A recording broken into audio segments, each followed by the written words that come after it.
അടുക്കളയിൽ കുക്കിംഗ് നടക്കണമെങ്കിൽ ഇതുപോലെ ഇവനെ ചേറി ഇരുത്തി അടുക്കളയിലെ കുറെ സ്പൂണും ചട്ടും ഒക്കെ ഇവന് കൊടുക്കണം. എങ്കിൽ മാത്രമേ നമുക്ക് രണ്ടുപേർക്കും കൂടെ അടുക്കളയിൽ നിൽക്കാൻ പറ്റൂ. ഇതേ വേറൊരുത്തൻ ഇവിടെ കിടപ്പുണ്ട്. ചടഞ്ഞുകൂടി കിടക്കുന്നത് തണുപ്പായോണ്ടാണ്, ഉറക്കപ്പിച്ചാണ്. കിച്ചണിൽ ഞങ്ങളുടെ രണ്ടുപേരുടെയും കൂടെ നമ്മുടെ കുട്ടനും ഉണ്ട്. എപ്പോഴും അമ്മ മീനാവാന്ന് ചോദിച്ചിരിക്കുകയാണ്. ഇതുപോലുള്ള പല ടൂൾസ് ഇവന് കൊടുക്കാറുണ്ട് കേട്ടോ. ഇടയ്ക്കിടയ്ക്ക് അവന് ബോറടിക്കും. അപ്പോൾ ഓരോന്ന് ഇവനെടുത്ത് എറിയും. അപ്പോൾ അതെടുത്ത് കഴുകി വീണ്ടും കൊടുക്കുക. അതേ കണ്ടില്ലേ?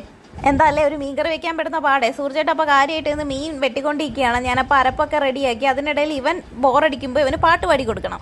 പിന്നെ മീനൊക്കെ വറുത്തു. പിന്നെ സൂർജേട്ടന് നല്ല പുളി ഇട്ടാലേ മീൻകറി കൊണ്ട് പിടിക്കത്തുള്ളൂ. അതുകൊണ്ട് നേരെ കുറെ പുളിയൊക്കെ വാരിയിട്ട് നമ്മുടെ ഇസുക്കുട്ടൻ രണ്ട് ഉറക്കത്തിലുമായി. റിബൊക്കെ ഇട്ട് ഏതുട്ടൻ ചോറ് തന്നെ റെഡി ആയിട്ടിരിക്കുകയാണ്. അപ്പോൾ ഇന്നത്തെ കറികൾ മീൻകറി, സാമ്പാർ, ചോറ്, മീൻ വറുത്തത്, പിന്നെ അമ്മ ഇട്ട കാട്ടുനെല്ലിക്ക അച്ചാർ. ഇത് കൂടാതെ തന്നെ ഏതുട്ടന് സാമ്പാർ സെപ്പറേറ്റ് ഉണ്ടാക്കി.